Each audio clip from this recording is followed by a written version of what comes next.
Welcome to plasma science academy. कल के topic में हमने रदरफोर्ड स्कैटरिंग के बारे में पढ़ा, जिसमें हमने पढ़ा था कि कोई भी अल्फा कण जब सोने की पतली झिल्ली पर आपतित किया जाता है तो अल्फा कण अपने मार्ग से विचलित हो जाता है। अल्फा कण के जो विचलित होने की जो घटना थी उसी को हमने नाम दिया था प्रकीर्णन, अर्थात अपने अल्फा कोण अपने मार्ग पर सीधे सीधे ना जाकर अपने मार्ग से क्या हुए थे, विचलित हो गए थे, और इसी घटना को हमने रदरफोर्ड प्रकीर्णन के नाम से जाना था। आज जो हमारा नेक्स्ट टॉपिक है वो है संघट्य प्राचाल तथा प्रकीर्णन कोण के मध्य संबंध। सबसे पहले इस टॉपिक को समझने से पहले हमें ये पता होना चाहिए कि संघट्य प्राचाल क्या चीज़ है। तो देखिए, संघट्य प्राचाल, जब हमने अल्फा कण की सोने की झिल्ली पर बौछार की थी तो अल्फा कण अपने मार्ग से विचलित हुए थे। इस जगह में जो अल्फा कण और नाभिक के बीच की न्यूनतम दूरी, जब अल्फा कण और नाभिक के मध्य कोई भी प्रतिक्रिया या अन्योन्य क्रिया ना हो, वो जो दूरी कहलाती है वो दूरी कहलाता है तुम्हारी संघट्य प्राचाल। इसको सिंपल एग्जाम्पल से अगर हम समझना चाहें तो देखिए, जैसे यहाँ पे अपनी कोई हम बाइक लेके जा रहे हैं, ठीक है, बाइक लेके जा रहे हो और सामने कोई क्या खड़ा है, पुलिस वाला खड़ा है। यहाँ पे चौराहा है बीच में, यहाँ पे कोई पुलिस वाला खड़ा है और हम अपनी बाइक लेके जा रहे हैं, ठीक है। पुलिस वाले को देखकर हम अपनी बाइक को क्या कर लेते हैं, मोड़ लेते हैं, ठीक है। कोई सीधा भी बगल में से भी निकाल के लेके जाता है, उसी प्रकार से अगर यहाँ पे कोई कमिश्नर आ जाए, ठीक है, कमिश्नर आ जाए तो उस कंडीशन में क्या होगा, दूर से ही देख के क्या करेंगे, बाइक को वापस मोड़ लेंगे, ठीक है। तो संघट्य प्राचाल को अपन इस प्रकार से समझ सकते हैं कि ये जो बाइक वाला था और ये जो पुलिस वाला था, इसके मध्य से, इसके भी पास से गुजर के गया था, लेकिन फिर भी इन दोनों में क्या नहीं हुई, बहसबाजी कुछ भी नहीं हुई। तो ये जो दूरी न्यूनतम दूरी कहलाएगी ना, वो ही तुम्हारी क्या कहलाएगी, संघट्य प्राचाल। इसी प्रकार से इसके अंदर भी हम समझ सकते हैं कि नाभिक और अल्फा कण के बीच की वह न्यूनतम दूरी, जब अल्फा कण नाभिक के बिल्कुल पास से गुजर रहा है और इनके मध्य कोई भी अन्योन्य क्रिया ना हो, और वो जो दूरी कहलाती है वही कहलाती है अपनी संघट्य प्राचाल, या फिर इम्पैक्ट पैरामीटर के नाम से हम इसको जानते हैं, ठीक है। संघट्य प्राचाल सबको क्लियर समझ में आया। उसके बाद प्रकीर्णन कोण क्या है, हमने देखा था कि जब अल्फा कण नाभिक के ऊपर गिराए जाते हैं या सोने की पतली झिल्ली के ऊपर गिराए जाते हैं तो अल्फा कण अपने मार्ग से विचलित हो जाते हैं। तो इस संघट्य प्राचाल में ये जो अल्फा कण है वो अपने मार्ग से विचलित हुए, और जितने कोण पर ये विचलित होते हैं उसी को उसका क्या बोलते हैं, प्रकीर्णन कोण थीटा, जिसको अपन नाम दे रहे हैं, ठीक है। तो संघट्य प्राचाल सबको समझ में आया। अल्फा कण और नाभिक के बीच की वह न्यूनतम दूरी, जब अल्फा कण नाभिक के बिल्कुल पास से गुजरे और उनके मध्य कोई भी अन्योन्य क्रिया ना हो, तो वो क्या कहलाएगी तुम्हारी संघट्य प्राचाल। प्रकीर्णन कोण क्या है कि जिस कोण से वो क्या हो रहा है, प्रकीर्णित हो रहा है, वो उसका क्या कहलाएगा, प्रकीर्णन कोण। अब संघट्य प्राचाल और प्रकीर्णन कोण के मध्य अपन को क्या करना है, संबंध ज्ञात करना है, अर्थात V और थीटा के मध्य क्या संबंध है वो अपन को इसमें डिराइव करना है, पूरा डेरिवेशन करना है इसका।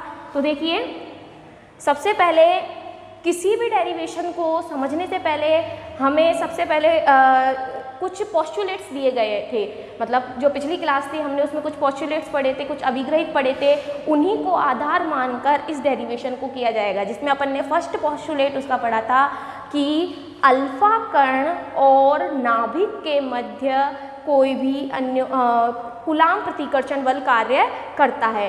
कूलाम प्रतिकर्षण बल, और जिसका मान क्या था, क्या था कूलाम प्रतिकर्षण बल का मान, F vector equals to K2E ZE upon R square, जिसको आपने क्या लिखा था, K2K ZE स्क्वायर अपॉन में R स्क्वायर, यही था। सेकेंड जो पोस्टुलेट हमने पढ़ा था कि अल्फा कण और नाभिक, जब अल्फा कण नाभिक से जब टक्कर करते हैं तो नाभिक की स्थिति में कोई भी परिवर्तन नहीं होता, अर्थात जब अल्फा कण नाभिक से टकराएंगे तो इस नाभिक की स्थिति में कोई भी परिवर्तन नहीं होगा। तीसरा पोस्टुलेट हमने क्या पढ़ा था कि अल्फा कण जो परमाणु का जो संपूर्ण द्रव्यमान होता है या धनावेश जो होता है उसके एक सूक्ष्म भाग में केंद्रित होता है और उसको ही अपन ने क्या बोला था, नाभिक के नाम, उसको नाभिक नाम दिया था। फोर्थ पोस्टुलेट क्या पढ़ा था कि अल्फा कण और नाभिक दोनों क्या होते हैं, बिंदु के समान होते हैं, क्योंकि वो पूरा जो परमाणु है उसकी जो त्रिज्या क्या होती है 10⁻⁻10 मीटर, जिसको अपन बोल सकते हैं 1 एंगस्ट्रॉम के ऑर्डर की। और जो अपना नाभिक होता है उसकी जो त्रिज्या होती है 10⁻⁻15 मीटर, या फिर इसको बोल सकते हैं 1 फर्मी। अर्थात जो परमाणु होता है वो नाभिक से कितना गुना ज़्यादा है, अपना 10⁵5 गुना ज़्यादा। ठीक है, तो इस डेरिवेशन में अपन को क्या देखना है कि जो नाभिक होता है, जब अल्फा कण नाभिक से टकराता है तो नाभिक की स्थिति में कोई भी परिवर्तन नहीं होता। जैसा कि अपन ने पोस्टुलेट्स में देखा, कुछ अभिग्रहित जो अपन ने पढ़े थे उनमें अपन ने पढ़ा कि जब अल्फा कण नाभिक से टकराते हैं तो नाभिक की स्थिति में कोई भी परिवर्तन नहीं होता। अब नाभिक की स्थिति में परिवर्तन नहीं हो रहा, मतलब अल्फा कण जिस संवेग से आ रहे हैं उसी संवेग से क्या हो रहे हैं, वापस आ रहे हैं, मतलब उसके संवेग में कोई भी परिवर्तन नहीं हो रहा। मतलब जैसे अपन ने माना कि अल्फा कण किस संवेग से जा रहे हैं, p1 वेक्टर संवेग से जा रहे हैं, और उसका जो संवेग है टक्कर के बाद का संवेग, उसका संवेग अपन ने मान लिया p2 वेक्टर। ठीक है, तो p1 वेक्टर और ये p2 वेक्टर, अर्थात जब अल्फा कण नाभिक से टकराएगा तो उसके संवेग में कोई भी परिवर्तन नहीं आएगा। अर्थात जो अपना p1 वेक्टर है, ये जो p1 वेक्टर है वो बराबर किसके होगा, p2 वेक्टर के। ठीक है, अर्थात टक्कर से पहले का संवेग और टक्कर के बाद का संवेग दोनों क्या होंगे, बराबर होंगे। और अपन संवेग को क्या लिखते हैं, m × v। ठीक है, द्रव्यमान गुणा वेग। अब देखिए, अगर हम इसको वेक्टर लॉ से देखें तो देखो, इसको अपन अलग से एक चित्र बना लेते हैं। जैसे ये तो अपना क्या हो गया, p1 वेक्टर। ठीक है, ये अपना क्या हो गया, p1 वेक्टर हो गया। ये जो p2 वेक्टर है इसको अपन ने, इस वेक्टर को यहाँ शिफ्ट कर दिया, ये अपन ने बना लिया p2 वेक्टर। ठीक है, ये p1 वेक्टर और ये p2 वेक्टर, इनका अपन ने एक रिजल्टेंट ले लिया, ये डेल्टा p वेक्टर। ठीक है, ये रिजल्टेंट ले लिया डेल्टा p वेक्टर। अब देखिए, वेक्टर लॉ से हम जानते हैं, ये देखो p1 वेक्टर तो यहाँ था जिसका प्रारंभिक संवेग था, जैसे ये प्रारंभिक संवेग इसी साइड तो है जिसको अपन ने इस तरफ बना लिया। अंतिम संवेग p2 वेक्टर जिसको ये बना लिया। ये वेक्टर लॉ से अपन वेक्टर को क्या कर सकते हैं, शिफ्ट कर सकते हैं। तो ये p1 वेक्टर, ये p2 वेक्टर, इनका रिजल्टेंट अपन ने बना दिया डेल्टा p वेक्टर। अब देखिए, वेक्टर लॉ से अपन क्या जानते हैं, ट्राइंगल लॉ सबने पढ़ा होगा। वेक्टर लॉ से क्या जानते हैं कि जो समान डायरेक्शन में जो वेक्टर्स होते हैं उनको क्या कर देते हैं, अपन ऐड कर देते हैं। अब इसमें समान डायरेक्शन में कौन कौन से वेक्टर है, एक तो p1 वेक्टर, और जैसे अपन ने ये देखा ये एंटी क्लॉकवाइज में कौन कौन से वेक्टर है अपने, p1 वेक्टर और डेल्टा p वेक्टर। और इसके जो अपोजिट डायरेक्शन है, मतलब क्लॉकवाइज डायरेक्शन, वो कौन सा है, p2 वेक्टर। तो वेक्टर लॉ से अपन क्या लिख सकते हैं, p1 vector plus delta p vector बराबर p2 वेक्टर लिख सकते हैं। ठीक है, यहाँ से अगर अपन देखें तो डेल्टा p का मान कितना हो जाएगा, डेल्टा p वेक्टर बराबर p2 vector minus p1 vector. ठीक है, यदि मैं डेल्टा p का क्या कर दूँ, वर्ग कर दूँ, delta p multiply by delta p, तो क्या हो जाएगा यहाँ पे, डेल्टा p का स्क्वायर बराबर, ये यहाँ पे क्या हो जाएगा, p2 vector minus p1 vector dot product कर रहे हैं, p1 vector p2 vector minus p1 vector. ठीक है, नेक्स्ट देखो, इसको अपन डाल लेते हैं इक्वेशन 1। डेल्टा पी का स्क्वायर, इस दोनों को अपन क्या करेंगे, डॉट प्रोडक्ट करेंगे। तो यहाँ से क्या हो जाएगा, डेल्टा पी का स्क्वायर बराबर P2 square plus P1 P2 square P1 का square minus 2P1 vector dot P2 vector, यही होगा। डेल्टा पी का स्क्वायर हम इसको मल्टीप्लाई करेंगे, P2 को P2 से करेंगे तो P2 स्क्वायर और वेक्टर हट जाएगा इस पे से। इसी तरह से P2 को P1 से करेंगे तो P2 dot P1 minus P1 dot P2, ये हो जाएगा P1 स्क्वायर, तो प्लस का आ जाएगा वहाँ पे। ये आ जाएगा अपने पास P2 square plus P1 square minus P1 dot P2, dot product कर रहे हैं तो क्या आ जाएगा, कॉस थीटा। तो यहाँ पे आ जाएगा 2P1 P2 cos theta. Clear. अब देखिए इस स्क्वायर को अगर अपन हटाएं, ये क्या है, डेल्टा पी का स्क्वायर, इस स्क्वायर को हटाएंगे तो वो क्या आ जाएगा, रूट में आ जाएगा। तो ये आ जाएगा डेल्टा पी बराबर P2 square plus P1 square minus 2P1 P2 vector cos theta, और इसका क्या कर देंगे, अंडर रूट। ठीक है, ये आ गया अपने पास डेल्टा P का मान। अब देखिए यहाँ पे P1 और P2 फ्रॉम द इक्वेशन 1 दोनों क्या है, बराबर है। तो अपन इसमें P1 P2 की जगह पे क्या कर लिख देते हैं, P1 लिख देते हैं, और उसका मान भी अपने पास क्या है, MB। तो यहाँ पे भी MB आएगा, यहाँ पे भी MB आएगा, मतलब दोनों का स्क्वायर हो जाएगा, M स्क्वायर V स्क्वायर, यहाँ पे M स्क्वायर V स्क्वायर, यहाँ पे इसकी जगह पे क्या आ जाएगा, MB समीकरण 1 से, यहाँ पे भी MB, मतलब इसकी जगह पे, पूरे की जगह पे क्या आ जाएगा, M स्क्वायर V स्क्वायर और cos थीटा। तो देखिए यहाँ पे मैं लिख देती हूँ समीकरण 1 से, समीकरण 1 से, समीकरण 1 से क्या आ जाएगा, देखो डेल्टा P बराबर P2 की जगह पे क्या लिखेंगे अपन, P2 की जगह पे लिख देंगे M square V square. P1 की जगह पे समीकरण 1 से क्या जाएगा, क्योंकि P1 और P2 क्या है अपने बराबर है, तो P1 की जगह पे क्या जाएगा, plus M square V square. ठीक है, माइनस 2, ये आ जाएगा P1 की जगह पे M V square, sorry P बराबर MB।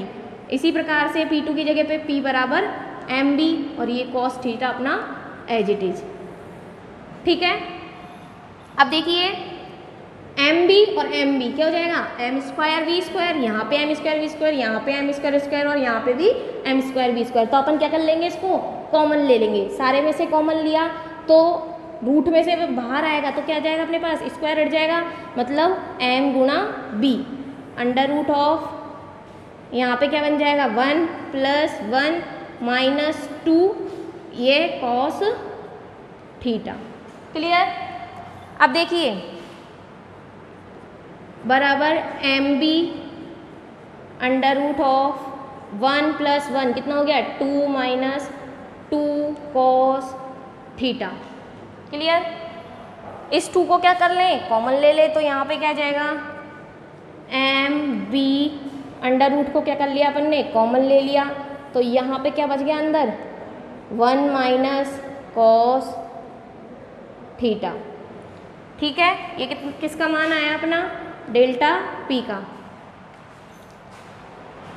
अब देखिए, अब एक फॉर्मूला होता है 1 माइनस कॉस थीटा का, फॉर्मूला होता है 2 साइन स्क्वायर थीटा बाई 2, यही होगा, क्योंकि यहाँ पे 1 माइनस कॉस 2 थीटा बराबर होता है 2 साइन स्क्वायर थीटा। ठीक है, लेकिन यहाँ पे 2 तो है नहीं है, तो इसमें क्या कर देंगे, थीटा बाई 2, तो ये आ जाएगा 1 माइनस कॉस थीटा बराबर क्या आ जाएगा, 2 साइन स्क्वायर थीटा बाई 2। इस फॉर्मूले को अपन कहाँ रखेंगे, इसमें रखेंगे, तो ये क्या आ जाएगा, देखो डेल्टा P बराबर क्या आ जाएगा, MB अंडर रूट 2 है ये अपने पास, और ये अंडर रूट में कितना आ जाएगा 2 sin स्क्वायर थीटा बाई 2। यहाँ पे अपन ने 1 माइनस कॉस थीटा का मान क्या लिख दिया 2 sin स्क्वायर थीटा बाई 2। अब देखिए ये अंडर रूट 2 है और ये √2 है, तो इसका पूरे का मान कितना आ जाएगा 2mb, और ये आ जाएगा रूट में sine square theta by 2, square हट जाएगा, रूट से हटाएंगे तो कितना आ जाएगा साइन थीटा बाई 2। तो यहाँ पे आ गया अपने पास डेल्टा p का मान 2mb साइन थीटा बाई 2। इसको अपन डाल देते हैं इक्वेशन नंबर 2। यहाँ तक क्लियर सबको। अब देखिए आगे P1 और P2, ठीक है। अब जब ये अल्फा कण नाभिक से जब टकराता है तो अल्फा कण P2 संवेग से प्रकीर्णित हो गया। अब अपने पास हमको निकालना क्या है संघट्य प्राचाल और प्रकीर्णन कोण के मध्य संबंध। देखिए P1 वेक्टर और P2 वेक्टर, हम इसको मान लेते हैं, यहाँ पे अपन को क्या कर लेते हैं एक लंब डाल देते हैं इधर, इस पे डेल्टा P पे हमने क्या डाल दिया एक लंब डाल दिया, जिसपे इसका कोण क्या मान लिया 90 डिग्री और इस कोण को मान लिया अपन ने थीटा, ठीक है। देखिए यहाँ पे अपन ने जो डेल्टा P है वो रिजल्टेंट माना है, जैसे यहाँ पे तो P1 वेक्टर है और यहाँ पे क्या है P2 वेक्टर है, और इसका रिजल्टेंट अपन ने क्या माना है डेल्टा P, इसका रिजल्टेंट मान लिया, ठीक है। अब इस रिजल्टेंट को वेक्टर को अपन क्या कर सकते हैं शिफ्ट कर सकते हैं, तो इसको अपन ने मान लिया डेल्टा P को इस जगह पे, ये अपन ने मान लिया डेल्टा P वेक्टर, ठीक है। अब हम जानते हैं नाभिक के मध्य और अल्फा कण के मध्य क्या लग रहा है कूलाम रिपल्सिव फोर्स का वर्क कर रहा है, और इस फोर्स की डायरेक्शन हमने मान ली इस तरफ, ये अपन ने मान लिया F वेक्टर, ठीक है। ये जो डेल्टा P है ये अपन ने P1 और P2 इसका रिजल्टेंट माना है, तो P1 तो अपना ये रहा, P2 ये रहा, इसका रिजल्टेंट अपन ने क्या माना डेल्टा P, जिसको अपन ने शिफ्ट कर दिया। इसी प्रकार से अल्फा कण और नाभिक के मध्य क्या लग रहा था रिपल्सिव फोर्स वर्क कर रहा था, इस रिपल्सिव फोर्स की डायरेक्शन क्या होगी रिपल्सिव कर रहा है मतलब उसको दूर भगाएगा, तो इसकी डायरेक्शन क्या हो जाएगी इधर का, वो करेगा F वेक्टर। अब हम जानते हैं कि संवेग में जो परिवर्तन की दर है, मतलब ये जो संवेग में परिवर्तन जो हो रहा है, संवेग में जो परिवर्तन हो रहा है वो इम्पल्स के बराबर होता है। इम्पल्स मतलब आवेग, आवेग सब जानते हैं, जैसे ही अपन किसी चीज़ पर फोर्स लगाते हैं, किसी पर बल लगाते हैं, तो उसमें कितना परिवर्तन हुआ है, और उसी को अपन बोलते हैं इम्पल्स या फिर उसके संवेग में परिवर्तन। जैसे क्रिकेट जब खेलते हैं तो क्रिकेट की जब बॉल आती है तो जब बैट से उसको मारा जाता है तो उसके संवेग में, क्रिकेट की बॉल के संवेग में कितना परिवर्तन हुआ है वो एक तरह से अपन मान सकते हैं, उसके इम्पल्स की बात अपन वहाँ पे करते हैं। तो यहाँ पे भी अपन को क्या पता चला है डेल्टा P संवेग, अर्थात हम यहाँ पे अगर इम्पल्स निकालें तो यहाँ पे आवेग कितना आ जाएगा, आवेग जिसको अपन क्या बोलते हैं इम्पल्स के बराबर, आवेग बराबर आ जाएगा डेल्टा P, आवेग मतलब डेल्टा P बराबर आ जाएगा integration of F into D T, F vector dot D T. यहाँ पे आ जाएगा डेल्टा P वेक्टर बराबर F vector dot D T, मतलब कितना बल लगाया है और वही अपने क्या है उसके कारण कितना उसके संवेग में परिवर्तन हुआ है, वो आ जाएगा उसका आवेग। अब देखिए F वेक्टर और ये जो डेल्टा P है, अगर हम इस डेल्टा P को क्या मान ले बेस मान ले, तो F वेक्टर की डायरेक्शन इस डेल्टा P की डायरेक्शन के अकॉर्डिंग अगर अपन देखें तो यहाँ पे अगर इनके मध्य अपन ने कोण मान लिया फाई, इस कोण को मान लिया अपन ने फाई, डेल्टा P और F वेक्टर के मध्य अपन ने अगर कोण माना है फाई, तो F वेक्टर का घटक डेल्टा P की डायरेक्शन में क्या हो जाएगा F cos फाई के बराबर, अर्थात F वेक्टर का मान कितना आ जाएगा यहाँ से integration of F cos phi d t. Clear, यहाँ पे ये आ जाएगा डेल्टा P का मान। अब देखिए F cos phi d t, अब अपने पास ये तो है cos फाई, फाई की लिमिट, और ये आ रहा है डी टी, तो इसको अपन क्या करेंगे चेंज करेंगे, मतलब इंटीग्रेशन में क्या करते हैं फाई के रेस्पेक्ट में ही करेंगे इंटीग्रेशन, तो डी टी को हटाना है। तो देखिए अपन जानते हैं कि अपन dt को कैसे लिख सकते हैं, चूंकि dt किसके बराबर है अपना, dt बराबर dt अपॉन d phi into d phi. ठीक है, इस तरह से लिख सकते हैं अपन dt को, dt बराबर dt अपॉन d phi into d phi. तो ये आ जाएगा अपना dt के बराबर। अब अपन जानते हैं कोणीय चाल या कोणीय वेग क्या होता है अपना, d phi by d t, है ना, d phi by d t. तो ये आ जाएगा, चूंकि अपन जानते हैं ओमेगा बराबर क्या आएगा, d phi by d t के बराबर होता है कोणीय चाल जिसको अपन बोलते हैं। ओमेगा बराबर क्या है, d phi by d t के बराबर है। तो यहाँ से अपन क्या लिख सकते हैं इसको, अतः डी टी बराबर किसका आ जाएगा, डी टी बराबर क्या आ जाएगा यहाँ से 1 upon omega into d phi के बराबर। तो डी टी बराबर क्या लिख देंगे अपन, 1 अपॉन ओमेगा डी फाई। तो ये अपन डाल देते हैं समीकरण नंबर 3। समीकरण 3 में अगर अपन डी टी का मान रखें तो समीकरण 3 में मान रखने पर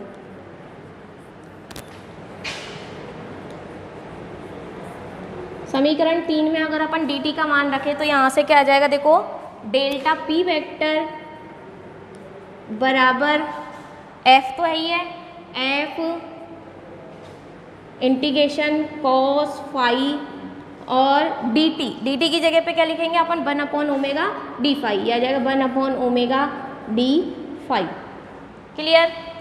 अब देखिए ये जो कोणीय वेग या कोणीय चाल होती है, अगर अपन कोणीय संवेग संरक्षण के नियम से देखें, कोणीय संवेग संरक्षण नियम क्यों लगाएंगे यहाँ पे, क्योंकि अपन ने जब पढ़ा था कि अल्फा कण जब नाभिक से टकराता है तो अल्फा कण और नाभिक के मध्य क्या लगता है, कूलाम्ब रिपल्सिव फोर्स। और जो कूलाम्ब फोर्स होता है वो एक कंजर्वेटिव फोर्स होता है। कंजर्वेटिव फोर्स मतलब बाद में और जो पहले है वो क्या होते हैं, दोनों बराबर होते हैं। तो कूलाम्ब रिपल्सिव फोर्स इसके मध्य वर्क करेगा, कूलाम्ब रिपल्सिव फोर्स इनके मध्य वर्क कर रहा है और वो कंजर्वेटिव फोर्स होता है, इसीलिए इसका कोणीय चाल क्या होगी, कोणीय चाल या कोणीय वेग संरक्षण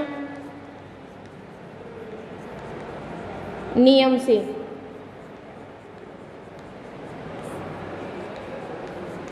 कोणीय चाल या कोणीय वेग संरक्षित क्यों होगा, क्योंकि कूलाम्ब रिपल्सिव फोर्स वर्क कर रहा है और कूलाम्ब रिपल्सिव फोर्स क्या है, एक कंजर्वेटिव फोर्स है। तो कूलाम्ब कंजर्वेटिव फोर्स नियम से क्या हो जाएगा, क्या लिखते हैं अपन ओमेगा को m v r square, r अपन ने मान ली अल्फा कण और नाभिक के बीच की दूरी, m v r स्क्वायर बराबर m v v, m omega r square बराबर एम वी वी। ये जो v दूरी है वो अपन ने क्या मानी है, संगट्य प्राचाल के। यहाँ से देखिए m से m कैंसिल हो जाएगा और ओमेगा की जो वैल्यू आएगी वो क्या आ जाएगी, V V upon R square. हमें किसकी वैल्यू चाहिए, हमें किसकी वैल्यू चाहिए, 1 अपॉन ओमेगा की। तो 1 अपॉन ओमेगा की वैल्यू यहाँ से क्या हो जाएगी, R square upon B B, इसका उल्टा। ठीक है। समीकरण 4 में जब अपन 1 अपॉन ओमेगा की वैल्यू लिखते हैं तो वहाँ से देखो डेल्टा पी अपना क्या आ जाएगा, डेल्टा पी बराबर कितना आ जाएगा, यहाँ से integration of F cos phi 1 upon omega की value V B upon 1 upon omega की लिखनी है तो R square upon V B और ये डी फाई। केवल हमको डी फाई के सापेक्ष में इसका समाकलन करना है। तो देखिए f को अपन क्या कर लेते हैं, कांस्टेंट है, f की वैल्यू अपन क्या लिखते हैं, K Z E 2 Z E square upon R square. तो यहाँ से f की वैल्यू अगर अपन लिखें तो यहाँ से क्या आ जाएगा, f वेक्टर बराबर 2 Z E square upon R square, क्योंकि f का मान निकाला था अपन ने जब अपन ने पोस्टुलेट्स पढ़े थे कि अल्फा कण और नाभिक के मध्य क्या लगता है, कूलाम्ब रिपल्सिव फोर्स, कूलाम्ब प्रतिकर्षण बल कार्य करता है और कूलाम्ब प्रतिकर्षण बल का मान कितना होता है, 2 Z E square upon R square के बराबर। तो f को अपन ने बाहर निकाला और उसकी क्या लिख दी, वैल्यू लिख दी। यहाँ से आर स्क्वायर अपॉन वी भी बाहर निकाल लिया और इंटीग्रेशन में क्या रह गया, केवल cos phi T phi. Clear. अब देखिए आर स्क्वायर से आर स्क्वायर कैंसिल हो गया, यहाँ से अपन को क्या बचा 2kze² और यहाँ पे क्या आ जाएगा integration of cos phi d phi. ये आ गया अपने पास डेल्टा पी का मान, ठीक है, जिसको अपन ने क्या बोला था इम्पल्स या आवेग के बराबर, ठीक है। अब देखिए cos फाई डी फाई, अब इसकी अपन को क्या लिखनी है इंटीग्रेशन कर रहे हैं तो इसकी लिमिट कहाँ से कहाँ तक होगी। देखिए cos फाई डी फाई, ये जो फाई की लिमिट है वो अपन को देखनी कि फाई की लिमिट कहाँ से कहाँ तक होगी। तो ये देखो फाई की लिमिट या तो अल्फा कण क्या कर सकते हैं वापस जा सकते हैं या फिर अल्फा कण किसी कोण पर वो क्या होंगे प्रकीर्णित हो जाएंगे। तो इनके मध्य जो विचलन होगा उस फाई की वैल्यू अपन को इसमें देखनी है। मतलब ये जो P1 वेक्टर है और ये डेल्टा P है, इनके मध्य अपन ने कोण कितना माना था थीटा के बराबर माना था। इस थीटा की जो वैल्यू होगी, इस फाई की जो वैल्यू होगी वो कहाँ से कहाँ तक जाएगी, मतलब अल्फा जो अपना संवेग में जो परिवर्तन होगा, प्रकीर्णित अल्फा कोण के संवेग में जो परिवर्तन होगा वो या तो इसके विपरीत डायरेक्शन में होगा, मतलब या तो क्या होगा अल्फा कण वापस चला जाए या फिर क्या होगा किसी कोण पर वो प्रकीर्णित हो जाए। तो फाई की लिमिट अपन को यहाँ पे देखनी है। तो फाई की लिमिट देखो क्या क्या होगी। यहाँ पे अगर अपन इस कोण को अपन माने, इस कोण को अगर अपन को निकालना है, इस कोण को, ठीक है, इस कोण को अगर अपन निकालना है तो ये कोण किसके बराबर है P1 वेक्टर और डेल्टा P के बीच में। तो P1 वेक्टर और डेल्टा P के बीच में ये थीटा कोण है ना। अब डेल्टा P और P1 ये वाला जो कोण होगा, क्योंकि यही तो कोण निकालना है अपन को, P1 वेक्टर कहाँ जा रहा है आगे की तरफ, तो ये कोण ये वाला और डेल्टा P के मध्य ये कोण अपन को ज्ञात करना है। ये कोण देखो किसके बराबर होगा, ये अपन ने माना था, ये पूरा जो कोण माना था वो कितना माना था अपन ने थीटा के बराबर, यही तो था अपना। ये P1 वेक्टर था, ये P2 वेक्टर था, ये P1 वेक्टर था, ये P2 वेक्टर था, इसको अपन ने क्या माना था एक परिणामी माना था डेल्टा P। और इनके मध्य जो कोण माना था P1 वेक्टर और P2 वेक्टर के मध्य कोण माना था अपन ने थीटा के बराबर। अब देखिए P1 वेक्टर और डेल्टा P अपन को इस वाले कोण का मान चाहिए। तो देखो अपन ने क्या करा था इसका लंब डाला था और इस कोण का मान क्या हो जाएगा, अब ये तो पूरा कितना था थीटा के बराबर था, इस कोण का मान केवल इस वाले कोण का मान क्या हो जाएगा θ/2 के बराबर। इस वाले कोण का मान कितना हो जाएगा θ/2 के बराबर। ये कोण कितना है अपने पास 90 डिग्री यही है। तो देखो इस वाले कोण का मान क्या कैसे निकालेंगे अपन, हम जानते हैं त्रिभुज के तीनों कोणों का मान क्या है 180 डिग्री। तो मतलब θ/2 प्लस 90 डिग्री प्लस ये वाला कोण अपन कोई सा भी मान लेते हैं x, ठीक है। तीनों कोणों का मान किसके बराबर होगा 180 डिग्री के बराबर होगा। अपन को किस कोण का मान चाहिए, इस वाले कोण का मान चाहिए। तो यहाँ से x बराबर क्या आ जाएगा, x बराबर 180 डिग्री माइनस 90 डिग्री माइनस θ/2, यही आएगा। x का मान चाहिए 180 माइनस 90 माइनस θ/2। तो यहाँ से कितना आ जाएगा 180 में से 90 तो 90 बचे केवल, 90 माइनस θ/2, 90 को क्या लिख सकते हैं अपन π/2 माइनस θ/2, यही बच रहा है। मतलब x का मान कहाँ से कहाँ तक जा रहा है, x का मान क्या आ रहा है अपने पास 1/2 पाई माइनस थीटा। मतलब ये जो कोण आ रहा है अपने पास वो कितना आ रहा है 1/2 पाई माइनस थीटा। तो अपने पास जो ये फाई की जो लिमिट होगी वो कहाँ से कहाँ तक होगी, या तो ये अल्फा कण का क्या जाएगा वापस जाएगा या फिर किसी कोण पर वो प्रकीर्णित होगा। मतलब वापस जा रहा है तो इसकी डायरेक्शन कितनी हो जाएगी माइनस की डायरेक्शन हो जाएगी। मतलब इसका मान कितना हो जाएगा माइनस के 1/2 पाई माइनस थीटा से प्लस के 1/2 पाई माइनस थीटा तक। तो फाई की जो लिमिट आएगी वो कितनी आएगी माइनस के पाई माइनस थीटा से, माइनस के 1/2 पाई माइनस थीटा से प्लस के 1/2 पाई माइनस थीटा। तो यहाँ से देखिए तो ये आ जाएगा मेरे पास x का मान। x कौन सा कोण है, ये वाला कोण है और अपन को इसी की तो वैल्यू चाहिए थी, क्योंकि ये जो डेल्टा p है इसी को तो देखना है कि ये कहाँ से कहाँ तक होगा। तो ये जो फाई कोण है उसकी अपन को अगर लिमिट निकालनी है तो ये जो लिमिट आई है वो आई है अपने पास π/2 माइनस के θ/2। अगर कण वापस जाता है तो उस कंडीशन में इसका नेगेटिव मान हो जाएगा और कण अगर किसी कोण पर प्रकीर्णित होगा तो उसका मान क्या हो जाएगा पॉजिटिव, ठीक है। तो देखिए ये जो अपने पास वैल्यू आई है कोण की, तो यहाँ से इस फाई का अब अपन क्या कर देते हैं इंटीग्रेशन कर देते हैं और लिमिट रख देते हैं। तो लिमिट क्या आई है अपने पास 2kze² अपॉन bv, ये तो है ही है। लिमिट कहाँ से कहाँ तक आई अपनी π/2 माइनस θ/2, मतलब वापस जा रहा है तो माइनस के π/2 माइनस θ/2 से प्लस के π/2 माइनस θ/2, ये अपने पास इंटीग्रेशन है। और अंदर क्या है, cos phi d phi। Clear. अब देखिए इंटीग्रेशन करिए, यहाँ से क्या आ जाएगा 2kz² अपॉन bv। यहाँ से इंटीग्रेशन करेंगे cos phi का इंटीग्रेशन sin phi, तो यहाँ पे इसका इंटीग्रेशन का मान हो जाएगा sin phi, और इसकी लिमिट रखेंगे तो माइनस के π/2 माइनस θ/2 से प्लस के π/2 माइनस θ/2। क्लियर। इसका लिमिट रखनी है अपन को, तो देखिए ये आ जाएगा 2kz² upon bv sine phi की वैल्यू क्या रखनी है, π/2 माइनस θ/2, साइन π/2 माइनस θ/2 माइनस, अब साइन ऑफ माइनस के थीटा क्या होता है, माइनस के साइन थीटा, तो साइन ऑफ माइनस के थीटा रखेंगे अपन, तो वो बाहर आके क्या हो जाएगा, माइनस आ जाएगा, तो माइनस माइनस अपने पास क्या आ जाएगा यहाँ से plus, sine of π/2 minus θ/2। Clear. अब देखिए दोनों सेम है, साइन π/2 माइनस θ/2, साइन π/2 माइनस θ/2। अपन जानते हैं साइन 90 माइनस थीटा क्या होता है, कॉस थीटा, तो यहाँ से आ जाएगा 2kz² अपॉन bv, और यहाँ से देखो cos θ/2 आएगा, और यहाँ से भी क्या आएगा cos θ/2, तो क्या आ जाएगा अपने पास 2 cos θ/2। क्लियर। ये किसकी वैल्यू आई है अपने पास, डेल्टा पी की। आगे देखिए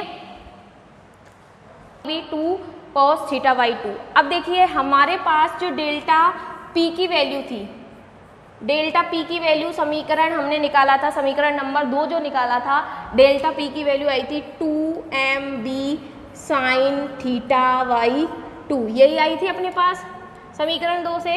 तो इसका मान रख देते हैं, डेल्टा पी का जब मान रखेंगे तो 2mb sin θ/2 बराबर क्या हो जाएगा, जो मान आ रहा है अपने पास 2kz² अपॉन bv और 2 cos θ/2।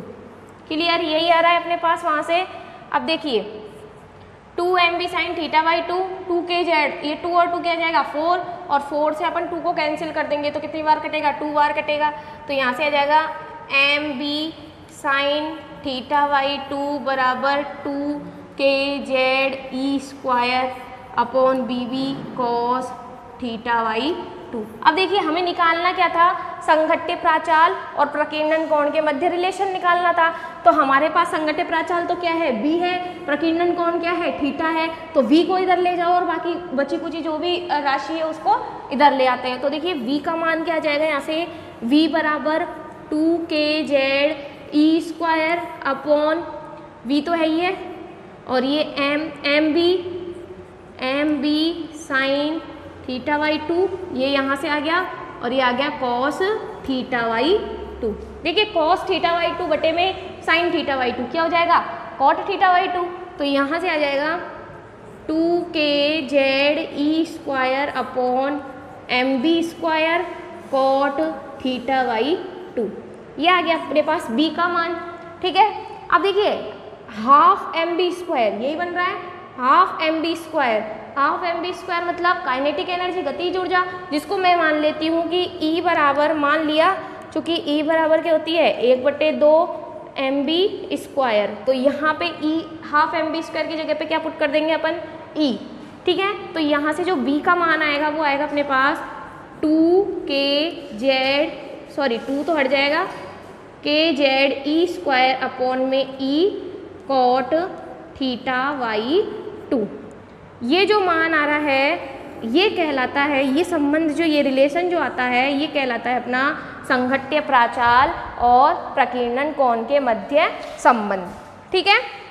संघट्य प्राचाल b और प्रकीर्णन कोण थीटा। अब देखिए इसके अंदर ये जो सूत्र आया है, ये सूत्र तो आ गया, लेकिन इससे हमें क्या पता चलता है, देखिए बराबर kz² अपॉन में E कॉट थीटा बाई 2, यही फॉर्मूला आया है। अब देखिए यहाँ से अपन को क्या पता चल रहा है, यहाँ से पता चल रहा है कि जब थीटा की वैल्यू बढ़ती है तो v की वैल्यू कम हो जाती है। पता चला, कैसे पता चला कि जब थीटा की वैल्यू बढ़ती है तो v की वैल्यू कम हो जाती है, क्योंकि कॉट थीटा की प्रॉपर्टी होती है। कॉट थीटा की अगर अपन वैल्यू निकाले, जैसे कि 0 डिग्री पे निकाले, है ना, 45 डिग्री पे निकाले, या फिर 90 डिग्री पे निकाले, है ना, 30 डिग्री पे निकाले, तो देखिए जैसे मैंने 30 डिग्री पे निकाला तो 30 डिग्री पे कॉट थीटा की वैल्यू होती है अपने पास √3, मतलब cos 30 डिग्री की वैल्यू जो होती है वो होती है √3, cos 45 की वैल्यू निकाले तो 1, cos 90 की वैल्यू निकाले तो 0, यही आती है। ठीक है, cos 30 की वैल्यू √3, cot 45 डिग्री की वैल्यू 1, cot 90 डिग्री की वैल्यू 0 आती है। मतलब थीटा की वैल्यू जैसे जैसे बढ़ रही है ना, वैसे ही कोट थीटा की वैल्यू क्या हो रही है, कम हो रही है, क्योंकि √3 की वैल्यू क्या थी 1.732।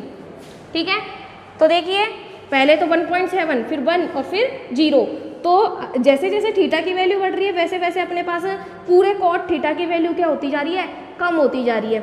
अब देखो जैसे जैसे थीटा की वैल्यू बढ़ेगी तो कॉट थीटा की वैल्यू क्या होगी, कम होगी, यही तो आ रहा है। जैसे जैसे थीटा की वैल्यू बढ़ रही है कॉट थीटा की वैल्यू क्या हो रही है, कम होती जा रही है। इस पूरे की वैल्यू अगर कम हो रही है तो ये क्या है, इसके डायरेक्टली प्रोपोर्शनली तो है, तो b की वैल्यू भी क्या हो जाएगी, कम हो जाएगी।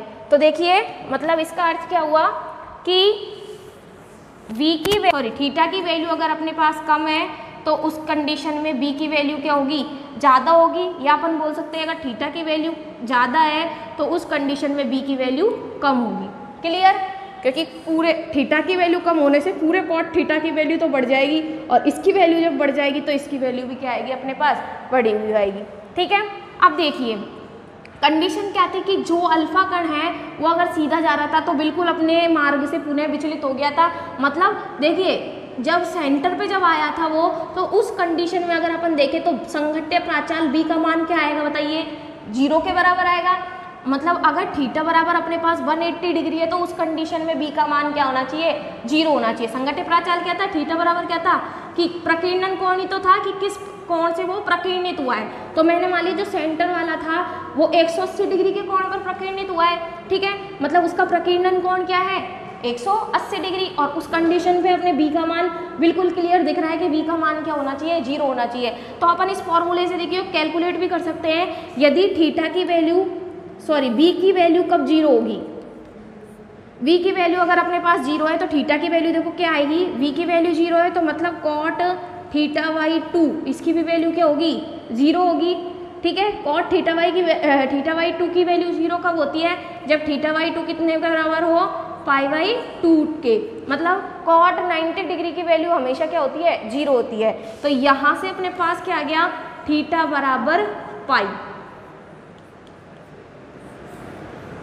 ठीक है, तो ये केस लिया कि b की वैल्यू कब 0 होगी, संघट्य प्राचाल की वैल्यू कब 0 होगी, जब जो कण है वो बिल्कुल अपने मार्ग से पुनः चला जाए, मतलब थीटा की वैल्यू क्या आ जाए, पाई अगर आ जाए, तो उस कंडीशन में b का मान क्या होगा, 0। इस पूरे प्रोसेस में या पूरे डेरिवेशन में किसी को भी कोई प्रॉब्लम है तो कमेंट बॉक्स में कमेंट कीजिए। Thank you.